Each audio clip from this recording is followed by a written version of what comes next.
As soon as I could talk, I told my dad I want to be a dirt bike. I just want to be a dirt bike. That's it.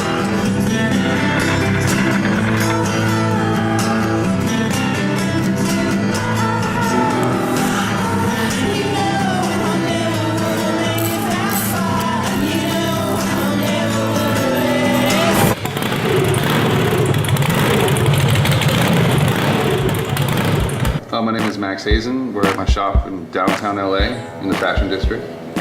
So I ride a motorcycle to work every day, and it cuts my commute in half, time-wise, without breaking any laws or speed limits. I ride my bike here, fits in the freight elevator, bring it up, and park right in the shop. This neighborhood is just the right amount of crazy. It's a 10-minute walk from the Arts District, but it's far enough away where it's something that's not going to turn trendy in the next 2 years. And that happened to me in Brooklyn, and I want to find a place that has some life happening outside, but I wasn't worried about the rent tripling every year.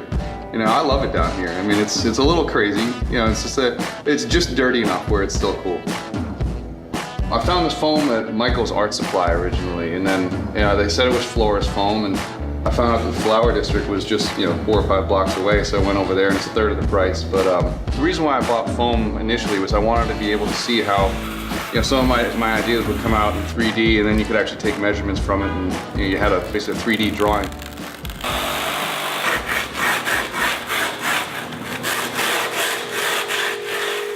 I do get a little zen. I don't have a yoga mat in here or anything, but when I do shake the bikes, like I sit and put my hands on it, and I'm like, tell me what to do. It will tell you what lines want to be around it. And that's where the foam is great, because you can literally put your hands on it and just take material away, and you can feel it. You don't even have to look at what you're doing, really. I mean, you can feel where the shape wants to go. It'll tell you what to do.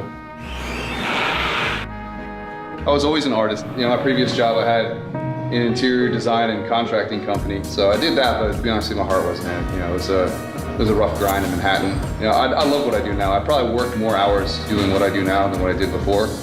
But I wouldn't trade it for anything.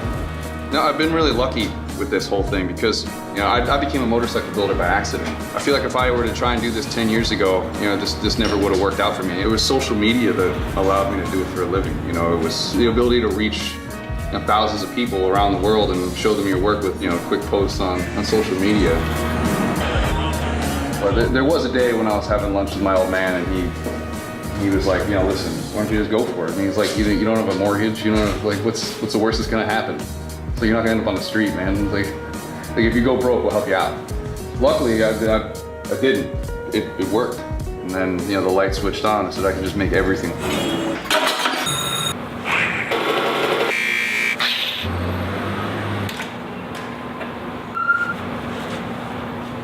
There we go.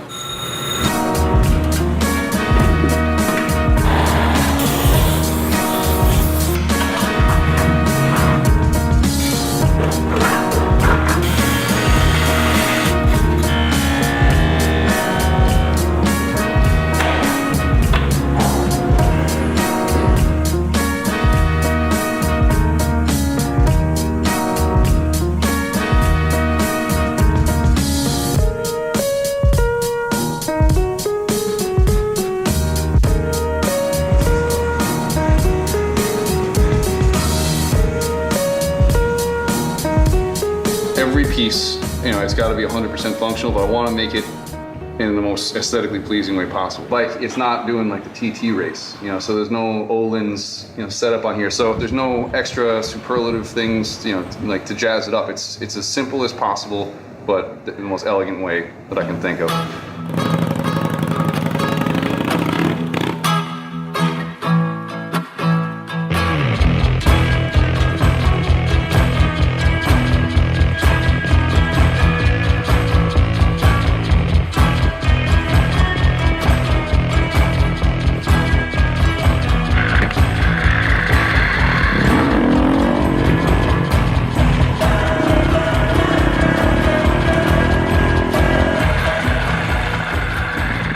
Myself and most artistic people have a touch of the crazy. My mind races all the time, and I'm just a little bit spaced out, and definitely self-analyze a lot.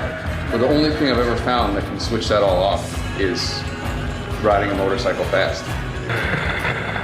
being approached by Alpinestars was definitely unexpected, because the side of me that everybody sees is the artistic motorcycle builder, you know, building 2 bikes a year and that whole side. But you know, the side they don't see is, you know, I used to wear Alpinestars stuff when I would ride dirt bikes as a kid, and you know, I like fast bikes, and so I mean, it was unexpected that it approached me, but you know, I was certainly happy about it.